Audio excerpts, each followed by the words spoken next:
Il a dit, nous savons que nous avons le droit de mener avec nous une sœur. J'ai le droit de le faire. Mais il a dit, je ne le ferai pas. Vous voyez, il ne voulait pas le faire. Il a dit, je sais que les ministres doivent vivre de qu'on ne doit pas museler le bœuf qui foule le grain. You know, we sometimes think because we're preachers, not you and I don't say, brother, but preachers think because they're preachers that there's somebody bigger than one of the lay members of the church. You're no bigger than that old moon the side of God and that drunkard that was converted out of the gold. Vous savez, il nous arrive de penser que parce que nous sommes prédicateurs, pas vous et moi, ce n'est pas ce que je dis, frère, mais les prédicateurs pensent que parce qu'ils sont prédicateurs, ils sont quelqu'un de plus important qu'un laïc de l'Église. Vous n'êtes pas plus important. Vous n'avez pas plus de prix aux yeux de Dieu que l'ivrogne qui s'est converti il y a 1 heure. That's one thing the Reformation never proved. Was these things, I know I signed my name Reverend. That's exactly right. It's just a custom thing of the day, but it shouldn't be done. Reverend, bishop, and doctor, all those things are man-made titles. And they're nonsense. In the Bible, they were Peter, James, Paul, John, and all the rest of them. Voilà une chose qui n'a pas été éliminée par la réforme. C'est ce genre de choses. Je sais que je signe mon nom avec révérend. C'est exact. Ce n'est qu'une coutume d'aujourd'hui. Mais ça ne devrait pas se faire. Révérend, évêque, docteur et toutes ces choses, ce sont des titres de fabrication humaine. Et ce sont des absurdités. Dans la Bible, c'était Pierre, Jacques, Paul, Jean et tous les autres. Paul said, I know I preach the gospel. That's my duty. I'm a preacher, he's a preacher. Brother Neville's a preacher. Well, that's our duty to be a preacher. That's just what we're supposed to do. But then you come, Paul said, it's beyond that. Paul a dit, bon, tenez, je sais que je prêche l'évangile. Ça, c'est mon devoir. Je suis prédicateur. Il est prédicateur. Frère Neville est prédicateur. Mais c'est notre devoir, ça, d'être prédicateur. Eh bien, c'est ce que nous sommes censés faire, c'est tout. Mais moi, je vais faire quelque chose, a dit Paul, de plus que cela. Now, I thought I had to take our money, Paul said, but I'm going to make a hint just to show you how you can sacrifice. Bon, j'ai le droit de recueillir de l'argent, a dit Paul. Mais je vais faire des tentes, juste pour vous montrer que je peux faire des sacrifices. He said, it's honorable, marriage is honorable, and all the bed is undefiled. It's good for a man to be married. He said, I got a right to be married. Now, I can be married, I got a legal right to be married. But I just won't get married. I want to do another sacrifice for the Lord. See? And he said, every man knows his calling, and he does it. Some used for the word of God's sake, and so forth. Il a dit, il est honorable, le mariage est honoré de tous, le lit est exempt de souillure. Il est bon que l'homme se marie. Il a dit, j'ai le droit de me marier. Moi, je pourrais me marier, j'ai le droit légalement de me marier. Mais je ne me marierai pas, c'est tout. Je veux faire ce sacrifice-là aussi pour le Seigneur. Voyez? Et puis il a dit, chaque homme connaît sa vocation, qu'il fasse selon. Certains sont eunuques à cause de la parole de Dieu, et tout. We want to do something beyond our duty. And if you really want to get in the Spirit of God, you go, well, it's my duty to go to church. I guess I'll have to go for all mine. Well, I want to do more than that. I want to win some souls for Christ. I want to do something. I want to visit the sick or do something for them. Nous voulons faire quelque chose de plus que notre devoir. Et si vous êtes réellement né de nouveau de l'Esprit de Dieu, et que vous dites, eh bien, c'est mon devoir d'aller à l'église, il va bien falloir que j'y aille. Oh là là, eh bien moi, je veux faire plus que ça. Je veux gagner des âmes à Christ. Je veux faire quelque chose. Je veux rendre visite aux malades. Faire quelque chose pour lui. It's my duty to preach funerals. It's my duty to preach the gospel. It's my duty to pray for the sick. Let me do something else. Let me get out and do something where God will honor me by it. Prêcher au service funèbre, c'est mon devoir. Prêcher l'évangile, c'est mon devoir. Prier pour les malades, c'est mon devoir. Je vais faire quelque chose d'autre. Je vais aller faire quelque chose pour lequel Dieu m'honorera. Now, back to Cain. For Eve was the only female created of God, and if she didn't have any daughters, when that last female, the only female, died, the human race would have ceased to exist. Is that right? Maintenant, revenons à Caïn, car Ève était la seule femme qui avait été créée par Dieu. Alors, si elle n'avait pas eu de fille, à la mort de cette dernière femme, de la seule femme, la race humaine aurait cessé d'exister. Pas vrai? There's been no more females. So she had to have daughters.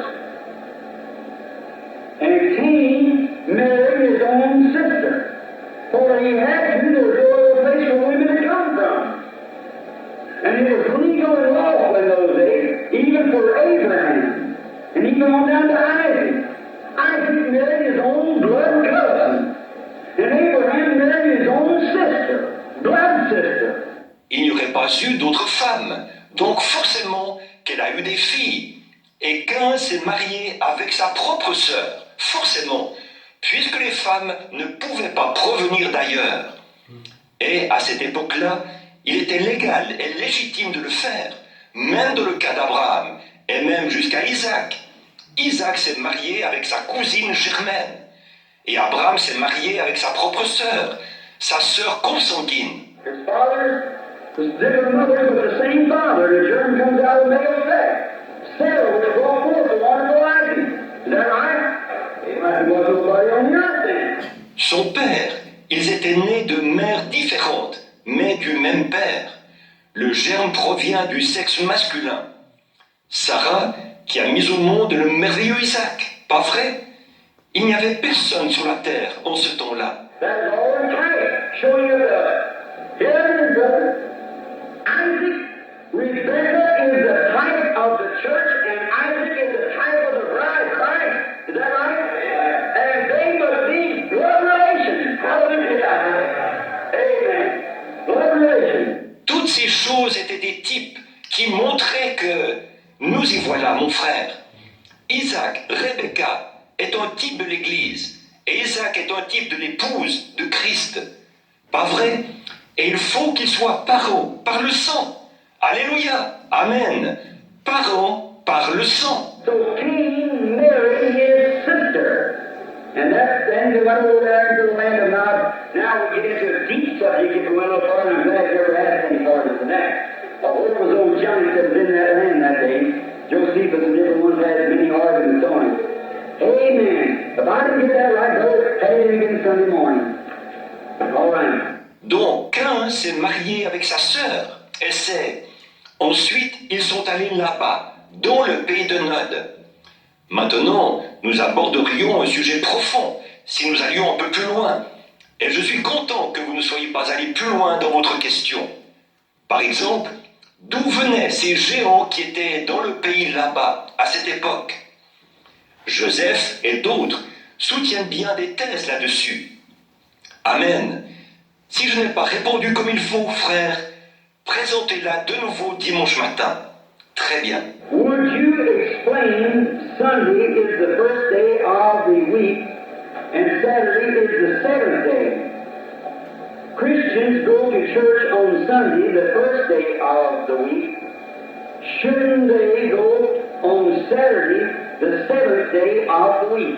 Pourriez-vous expliquer que le dimanche est le premier jour de la semaine et le samedi le septième jour? Les chrétiens vont à l'église le dimanche, le premier jour de la semaine. Ne devraient-ils pas y aller le samedi, le septième jour de la semaine? Well now, dear friend, who asked that, that's a very good question. It's an old question which is argued among thousands of students today. But could I just let me give my version? It's all I can do. And if I'm not right, well, you bear with me, God forgive me if I make it wrong. Bon, eh bien, mon cher ami, quelle que soit la personne qui a posé cette question, c'est une très bonne question. C'est une vieille question qui fait l'objet de débats parmi des milliers de personnes qui étudient ce sujet aujourd'hui. Mais si vous me permettez, je vais présenter ma version. Vous voyez, c'est tout ce que je peux faire. Et si je n'ai pas raison, eh bien, supportez-moi. Et que Dieu me pardonne. Vous voyez, si ce que je présente est faux. Now, as far as the law, now it's probably a Seventh-day Adventist person sitting there. That was my first study with Seventh-day Adventists. That's right. With Seventh-day Adventists while I studied first. Là, pour ce qui est de la loi, bon, c'est probablement une personne adventiste du 7e jour qui est assise ici.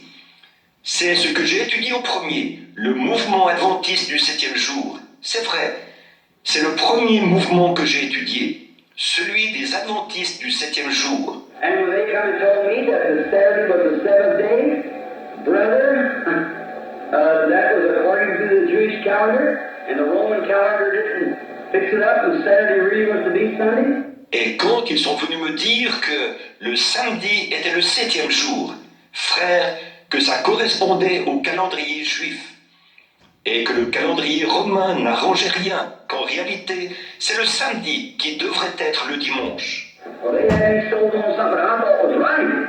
And as long as I was reading their literature, I was right in for it 100%. But one day I got over behind it. I've seen that was different. Eh bien là, ils m'avaient fait accepter quelque chose. J'étais emballé, je pensais que c'était vrai. Tant que je lisais leur documentation à eux, j'adhérais à ça, à 100%. Mais un jour, j'ai mis la main sur une Bible, et là j'ai vu qu'il en était autrement. Voyez? Now, Saturday is the seventh day, according to the cycle of the week. Now, we don't know. It's been changed, and we got so many changes you'll never know just which was, see?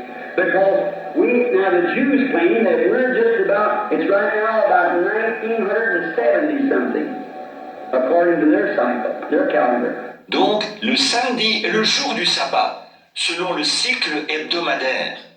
Or, nous ne savons pas. Cela a été modifié, et il y a eu tellement de modifications qu'on ne pourrait jamais savoir ce qu'il en est au juste. Voyez? En effet, les Juifs déclarent que nous sommes environ en 1970, selon leur cycle, leur calendrier. The Roman calendar takes it 1953, and they have another calendar that takes it somewhere else. But that's what makes it prove of Christianity. It's all based back to the birth of Christ, you see. That's where we take it. D'après le calendrier romain, on se situerait en 1953. Et il y a eu un autre calendrier, d'après lequel on se situerait ailleurs. Mais voilà une preuve du christianisme. Ils sont basés sur la naissance du Christ. Vous voyez, c'est d'après cela que nous nous situons. But now, as a seventh day, now a lot of Pentecostal people, that's Sabbatarians, keeps the Saturday the Sabbath. Now, they say there is no word in the Bible for you to keep Saturday, Sunday, as a day. And I'll say the same thing about the Sabbath in the New Testament. Mais, alors, quant à un 7e jour, il y a beaucoup de pentecôtistes qui prônent le sabbat. Sabbat, l'observance du sabbat, qui observent le sabbat du samedi. Or, ils disent, il n'y a aucune parole de la Bible qui déclare qu'on doit observer le dimanche, ce jour-là. Maintenant, je dois dire la même chose au sujet du sabbat, dans le Nouveau Testament. Voyez? Now, Saturday was the Sabbath day that was given to the Jews. Now, it was only given in a space. Now, this may raise another question to far back at it, but notice, when God left it on the seventh day, then the seventh day was not observed, as far as I know into the Scriptures, on until nearly 1,500 years. Or, le samedi, c'était le jour de sabbat qui avait été donné aux Juifs. Seulement, il n'avait été donné que pour une période. Ceci pourrait susciter une autre question en contre-coup. Mais maintenant, remarquez, quand Dieu s'est reposé le 7e jour, là, on n'a pas observé le 7e jour, pour autant que je sache, dans l'Écriture. Pas avant presque 1500 ans. And in the wilderness, God gave Israel the seventh day for a sign between God, and God rested the seventh day, His memorial rest day. I'm saying that like that on the benefit of this might be a Seventh-day Adventist brother or sister, see?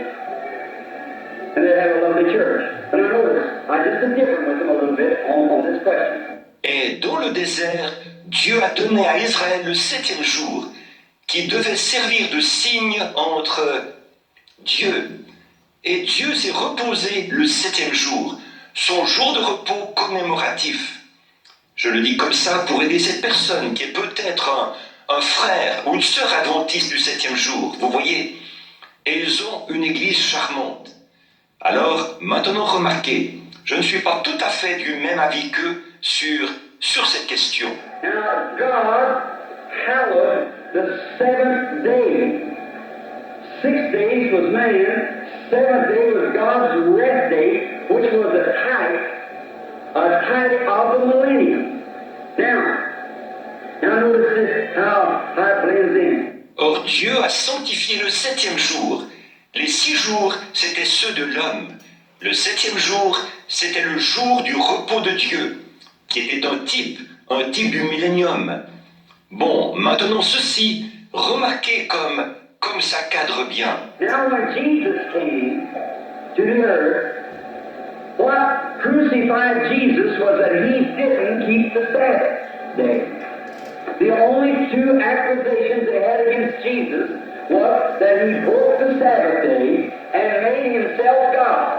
Bon, quand Jésus est venu sur terre, ce pourquoi on a crucifié Jésus, c'est parce qu'il n'observait pas le jour du sabbat. Les 2 seules accusations qu'on a portées contre Jésus, c'est qu'il avait violé le jour du sabbat et qu'il se faisait Dieu. And he said he was Lord of the Sabbath. He was also God's Sabbath, and he was God. So they had no way of accusing him. Et il a déclaré qu'il était maître du sabbat. Il était aussi le sabbat de Dieu, et il était Dieu.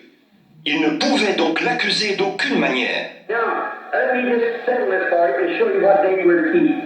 Now, is there a scripture? I'll ask this for your benefit. Maintenant, si vous me permettez, je vais résoudre cette question pour vous. Vous montrer quel jour nous devons observer. Or, y a-t-il un passage de l'Écriture? Je vais poser cette question pour vous aider. Is there a scripture, Brother Branham, telling us and authorizing us to keep Sunday just like the Jews kept Saturday? Y a-t-il un passage de l'Écriture, frère Branham, qui stipule et qui nous autorise à observer le dimanche exactement comme les Juifs observaient le samedi? No, sir. There's none. Not a scripture in the Bible for in the New Testament for us to keep either Saturday or Sunday. But the reason we keep Sunday is the memorial of the resurrection. Non, monsieur, il n'y en a pas. Il n'y a pas un seul passage dans la Bible dans le Nouveau Testament, qui nous déclare que nous devons observer soit le samedi ou le dimanche. Mais la raison pour laquelle nous observons le dimanche, c'est en commémoration de la résurrection. Now you will say the Roman Catholic did that. They claim they did it, but if they did, St. Paul was a Roman Catholic. And so was Peter, John, and James, and the rest of them. For they met on the first day of the week for their worship. Rien. Là, vous allez dire, ce sont les catholiques romains qui ont instauré ça. C'est ce qu'ils prétendent. Mais s'ils l'ont fait, alors Saint Paul était catholique romain, de même que Pierre, Jean, Jacques et les autres, puisqu'ils se réunissaient le premier jour de la semaine pour le culte. And according to the historians, the only way they could tell between a Christian Jew and an Orthodox Jew, they both went to synagogues. Et d'après les historiens, le seul moyen de distinguer le juif chrétien du juif orthodoxe, l'un et l'autre fréquentaient les synagogues. But one went on Saturday, which denied the resurrection of Jesus, and the other went on Sunday, which believed that Jesus rose from the dead. And that was the mark. And it's a mark yet. And it might come out and being the mark of the beast. Mais l'un y allait le samedi, celui qui niait la résurrection de Jésus. Et l'autre y allait le dimanche, celui qui croyait que Jésus était ressuscité des morts. C'était une marque, et ce sera c'est encore une marque.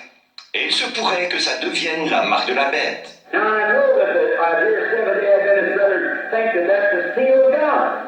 They say they're sealed by keeping the Sabbath. There's not a scripture in the Bible that says that. Bon, je sais que nos chers frères adventistes du 7e jour pensent que c'est le sceau de Dieu. Ils disent, vous êtes scellés en observant le sabbat.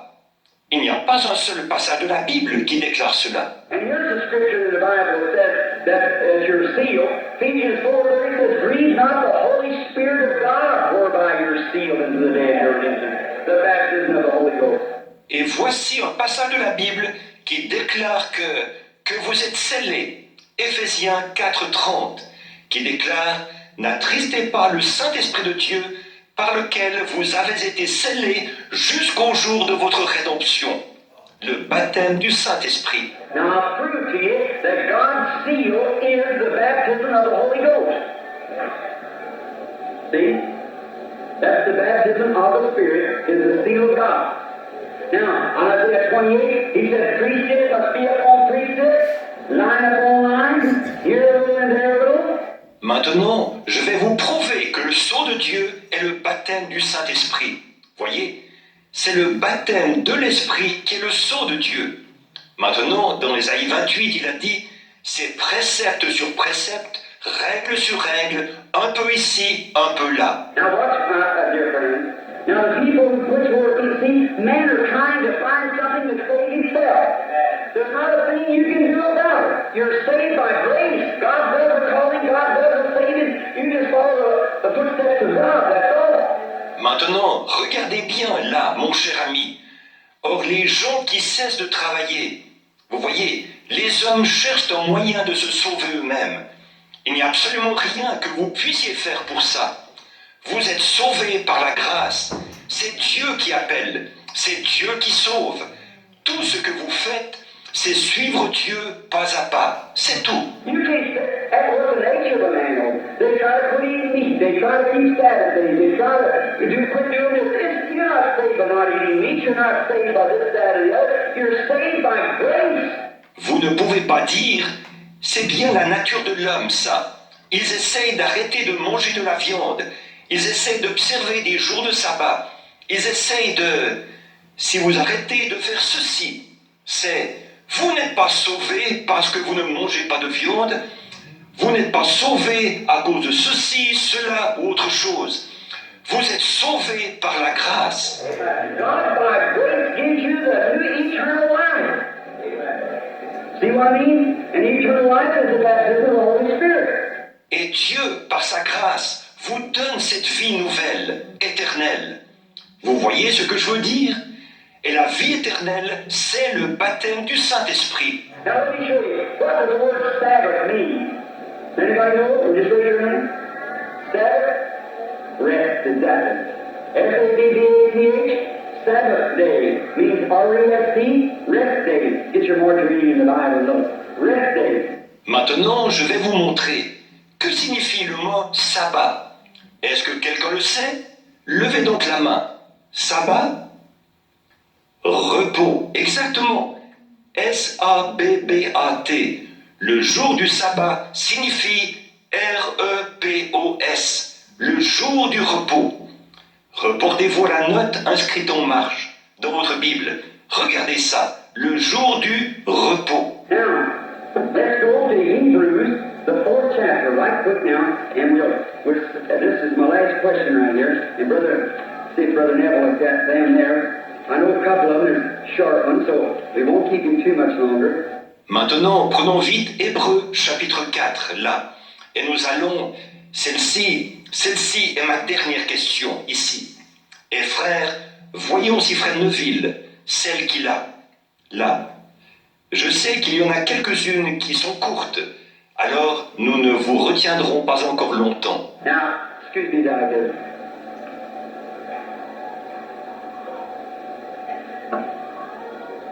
Now, when you see the word there, rest, then you know that means Sabbath. Now, here's the New Testament. Jesus in St. Matthew, he begins the 5th chapter of St. Matthew, and he begins like this. You have heard them say them of old times, Thou shalt not commit adultery. And what was that? The law, commandments. Bon, excusez-moi pendant que j'en prends connaissance. Donc, quand vous voyez ce mot repos, alors vous savez que ça veut dire sabbat. Maintenant, ici, c'est le Nouveau Testament. Jésus, dans Matthieu, il commence au chapitre 5 de Matthieu. Il commence comme ceci. Vous avez entendu les anciens dire « Tu ne commettras point d'adultère ». Ça, qu'est-ce que c'était? La loi, les commandements. But I say unto you that whosoever looketh upon a woman lust after her. Changed it, didn't it? You were to say that old time, thou shalt not kill. But I say unto you, changed it, didn't it? Thought it didn't change the law. Alright? It says, but I say unto you that whosoever is angry with his brother without a cause is killed already. Mais moi, je vous dis que quiconque regarde une femme pour la convoiter, il y a apporté un changement, n'est-ce pas? Vous avez entendu les anciens dire « Tu ne tueras point ». Mais moi, je vous dis, il y a apporté un changement, n'est-ce pas? On pensait qu'il n'avait pas apporté de changement à la loi. Très bien. Il a dit « Mais moi, je vous dis que quiconque se met en colère contre son frère sans raison a déjà tué. » That never was there in the Old Testament. That's New Testament. He just swept on in or beyond that. See?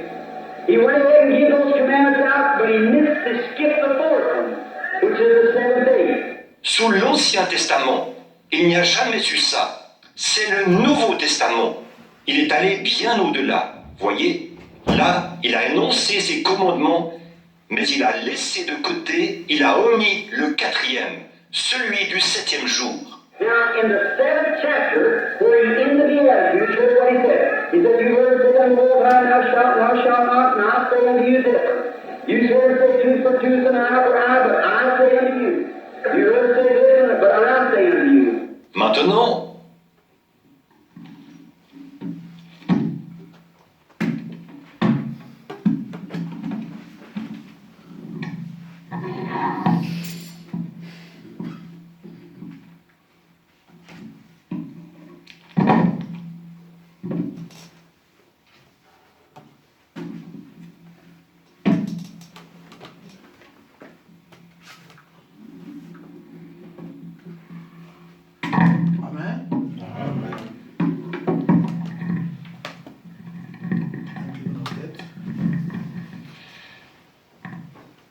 merci, Père bien-aimé, pour ce moment que tu nous as donné. Nous venons d'écouter, Seigneur, cette partie de la prédication sur la question-réponse, sur la Genèse. Oh Dieu, Père éternel, tu as permis à ce que l'ange du 7e âge de l'Église, lui qui avait réussi la capacité de pouvoir dévoiler les mystères cachés. Pour cela, Seigneur, il nous les révèle, Seigneur, afin que nous puissions connaître tout ce qui était resté en suspens, afin que nous puissions quitter des tas de choses, de l'ignorance que nous avions, pour que, Père, nous puissions avoir la connaissance parfaite. Car il est écrit dans ta parole, vous connaîtrez la vérité, et la vérité vous rendra libre. Merci, Seigneur, pour ta parole. Merci pour le prophète. Ainsi, bénis le reste du programme plutôt. Nous nous remettons entre tes mains. Nous croyons que le Saint-Esprit bénira le reste du programme. Au nom de Jésus-Christ. Amen. Amen. Je vous salue dans le précieux nom de notre Seigneur et Sauveur Jésus-Christ. Amen. Et je suis très content d'être encore de nouveau au milieu de vous. La semaine passée, j'étais dérangé par la santé. Je n'ai pas pu être là. J'ai beaucoup regretté. Alors, je remercie Dieu parce que vous m'avez soutenu dans vos prières. Et votre Dieu a permis à ce que je sois debout. Est-ce que nous pouvons l'acclamer?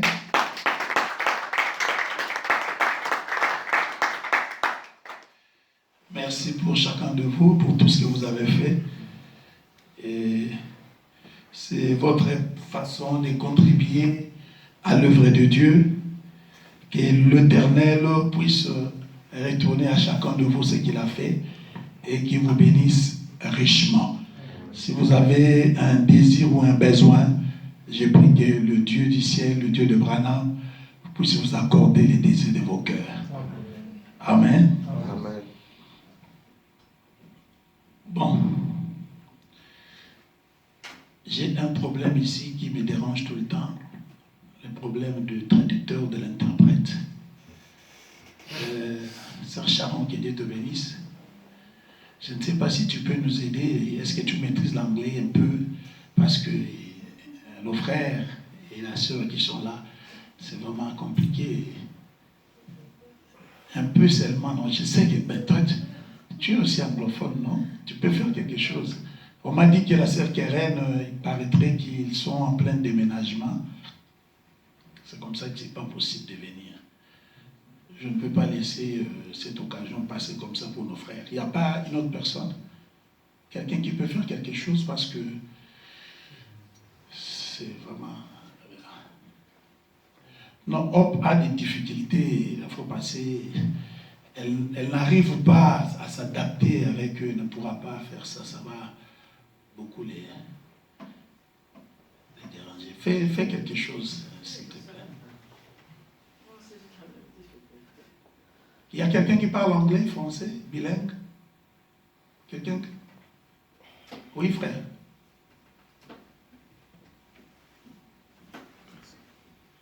Personne? Oui, sœur, notre sister. Tu es des francophones?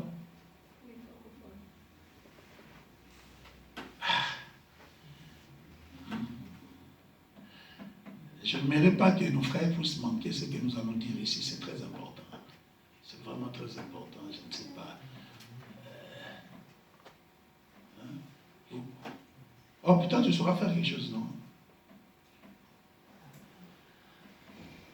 Ah, mes frères, je vous ai dit que cherchons carrément quelqu'un qu'on peut même payer. C'est vraiment compliqué, je vous dis. Parce que la Bible dit la foi vient de ce qu'on attend. On ne peut pas adorer Dieu et ne pas écouter ce qu'on est en train de dire. Si on est dans un endroit où on va nous tromper, nous allons dire amen aux choses que nous ne comprenons pas et ça n'a pas de sens. Moi, je sais que toi, tu as un peu d'anglais.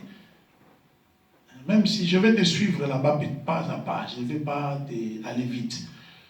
Dis quand même quelque chose d'essentiel, ça va pour vous, ça va aider les frères. Dieu va l'aider, qu'elle fasse. Dieu va l'aider. Non, elle a absolument peur. Elle a vécu en Afrique du Sud. C'est Sharon. Sois d'abord au milieu là où les frères sont là. Comme ça, de temps à autre, tu peux dire quelque chose. Parce que le frère Eliou est un peu attentif. Il y a certaines choses, il peut capter, mais en tout cas, dans l'ensemble, ça va échapper. C'est important que tu puisses quand même dire quelque chose. Notre sœur, la fois passée, a dit qu'elle n'a pas de problème. L'essentiel, l'atmosphère là les bénit. Bon, comme ça, sois un peu là-bas. Dieu va te conduire. Le Saint-Esprit viendra t'aider là-bas. Je salue notre précieux frère Trésor Katumbaï, qui est revenu au milieu de nous. Est-ce qu'on peut acclamer le Seigneur Jésus?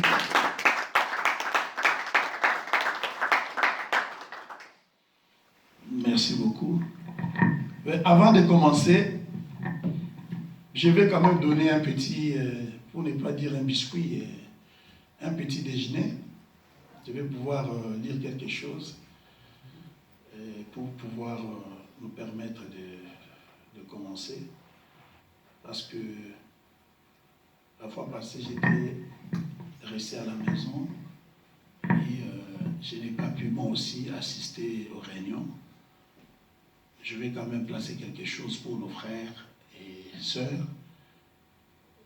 Je sais que beaucoup de gens ont toujours l'habitude de pouvoir se justifier. Je ne parle pas pour s'attaquer à quelqu'un, mais je parle tout simplement pour exhorter. C'est une adresse. C'est pour permettre à quelqu'un, d'une manière ou d'une autre, Dieu peut l'aider à voir les choses d'une autre manière. parce que c'est un débat qui se passe toujours tout autour des frères qui sont dans le message, les frères qui écoutent les bandes, chacun a un point de vue, des choses comme ça. D'autres disent que bon voilà, les temps des églises sont déjà passés. D'autres disent bon, est-ce que nous devons aller à l'église?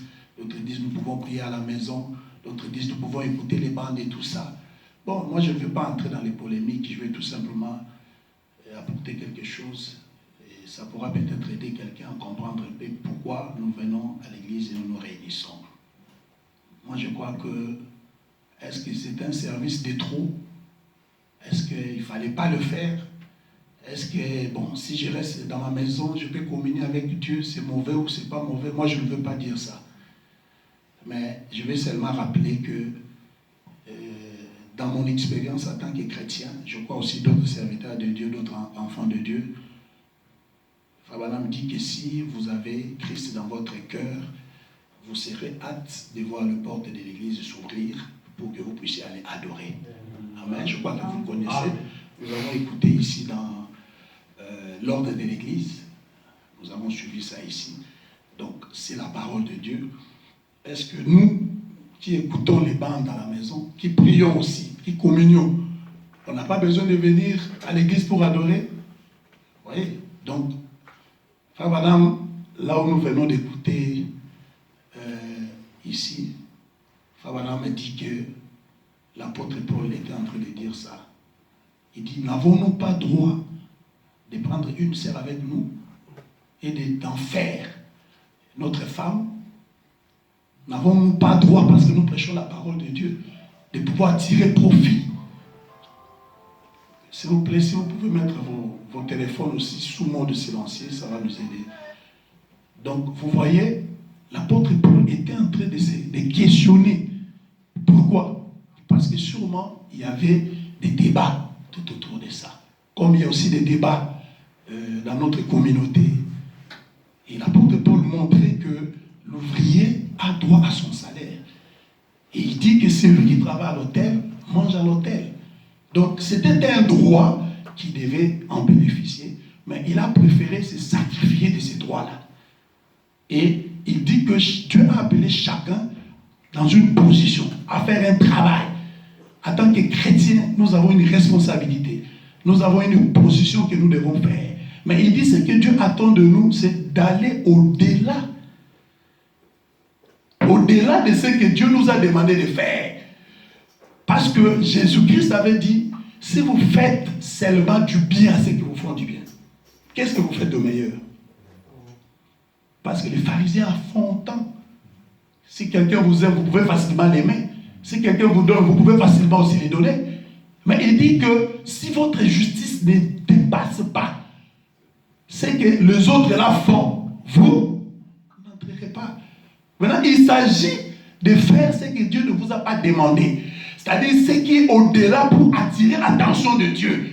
Il dit, lorsque vous faites au-delà de ce que Dieu vous a demandé, vous attirez encore plus de bénédictions et plus l'attention de Dieu vers vous.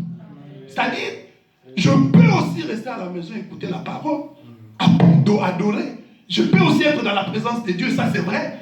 Mais ça c'est ce que Dieu nous a demandé, non? La communion, d'écouter la parole. Mais Dieu aussi a demandé qu'il est merveilleux pour des frères d'être ensemble. Parce qu'il y a quelque chose de plus que vous n'aurez pas lorsque vous êtes seul dans votre maison. Amen. Est-ce qu'on se comprend? Amen. Parce que Dieu a appelé les gens à faire un travail. Parce que si je me dis que dans ce temps ici, je n'ai pas besoin d'aller à l'église, alors dites-moi à quoi sert l'Éphésiens chapitre 4? Nous devons les retirer de la Bible? Non. Ça n'a pas sa place. Parce qu'il y a un débat. Je ne suis pas contre ceux qui écoutent les bandes, parce que moi-même j'écoute les bandes. Je soutiens cela. Vous voyez? Alors, je vais seulement apporter un plus pour nous aider à avancer. Parce que plus nous approchons de la fin, plus le combat devient rude, plus Dieu nous demande plus de sacrifices. Alors, je vais lire l'écriture ici. Écoutez, c'est dans le livre de Romains. La Bible dit ceci, Romains chapitre 10. Asseyez-vous, c'est juste mon introduction. Je vais vous demander de me supporter parce que j'ai la matière du dimanche passé et du dimanche ici. Alors, d'habitude, on termine à 14h. Si je peux avoir encore des heures. Non, ma petite sœur, je ne vais pas prendre des heures. Je suis aussi en convalescence, je prends les médicaments. Mais je suis dans la joie que nous soyons ensemble dans la communion. Et je crois que Dieu nous bénira. Amen. Donc, je vais lire, je commence dans le livre des Romains. J'ai oublié aussi de saluer mon ami l'homme de Dieu, Papi. Et Papi Koumbi, évangéliste. Que Dieu te bénisse. Merci pour ta présence. Je vais rappeler aussi à Benjamin, de temps à autre, de tourner ton appareil, parce qu'il y a certainement des gens, comme dans mon église, et ils me disent toujours, mais nous ne voyons que le prédicateur, nous voulons aussi voir les gens qui disent Amen. Donc de temps à autre, si vous pouvez tourner votre histoire, parce qu'il y a des gens aussi qui nous suivent et qui en bénéficient de ça. Je lis Romains 10, 15, la Bible dit, comment donc invoqueront-ils celui à qui ils n'ont pas cru?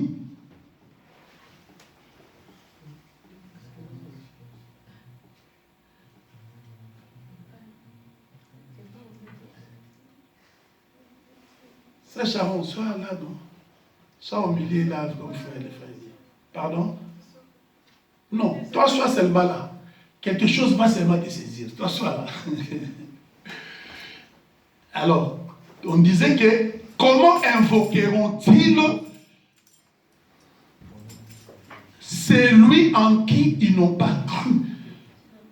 C'est-à-dire, avant d'invoquer, vous devez d'abord croire. Parce que vous allez invoquer qui? La Bible nous dit que Dieu signifie l'objet d'adoration. C'est-à-dire, vous pouvez faire de votre Dieu ce que vous voulez, ce que vous aimez beaucoup. Et vous pouvez invoquer celui-là qui représente votre Dieu. Donc, il faudrait que vous soyez enseigné pour invoquer celui que vous connaissez. Ça, c'est l'apôtre Paul. Il continue. Et comment croiront-tu en celui dont ils n'ont pas entendu parler? Donc, il faut qu'on parle de quelqu'un, de ce qu'il est, de ce qu'il est capable de faire pour vous, avant que vous puissiez croire en lui. Parce que la foi vient de ce qu'on attend. Quand on attend la capacité, les promesses, les avantages de celui-là, c'est comme ça que vous vous confiez en lui. Amen. Exact. Le sœur, est-ce que vous pouvez faire confiance à un homme que vous n'avez pas entendu parler de lui, que vous ne connaissez pas? Mais sûrement on doit vous dire que trésor, c'est un homme courageux. Si vous mariez, vous serez bien. Est-ce que vous comprenez? Vous avez entendu, vous commencez à investiguer. Est-ce que c'est qu'on m'a dit de lui, c'est vrai? Si c'est vraiment de lui, vous lui faites confiance. J'avance un peu. Il dit, et comment entendront-ils parler s'il n'y a personne qui prêche? Oh. Ben, il doit y avoir quelqu'un pour prêcher. Amen. Je continue. 10, 15. On est à 15, hein? C'était 14, 15. Et comment y aura-t-il de prédicateurs s'ils ne sont pas envoyés? Donc Dieu envoie les prédicateurs. Alléluia. Selon qu'il est écrit qu'ils sont beaux, les pieds de ceux qui annoncent la paix, de ceux qui annoncent la bonne nouvelle. Je continue. Ainsi, la foi vient de ce qu'on attend, et ce qu'on attend vient de la parole de Christ. C'est que la parole de Christ donne la foi, parce que je lisais le matin, frère Manon me dit, de toutes les religions qu'il y a sur la terre, la seule qui est réelle, qui a un éclat, qui est vraie, c'est la religion chrétienne. Pourquoi? Parce que la religion chrétienne a un fondement. Et ce fondement-là, c'est quoi? C'est le sang qui a été versé. Il dit, j'ai étudié le Coran, j'ai étudié toutes les religions. Ces religions n'ont pas de fondement solide. Alléluia. Amen. Parce que Mahomet est à la tombe. Bouddha est à la tombe. Tous ces gens-là. Mais notre religion, notre fondateur, a versé le sang et il est ressuscité.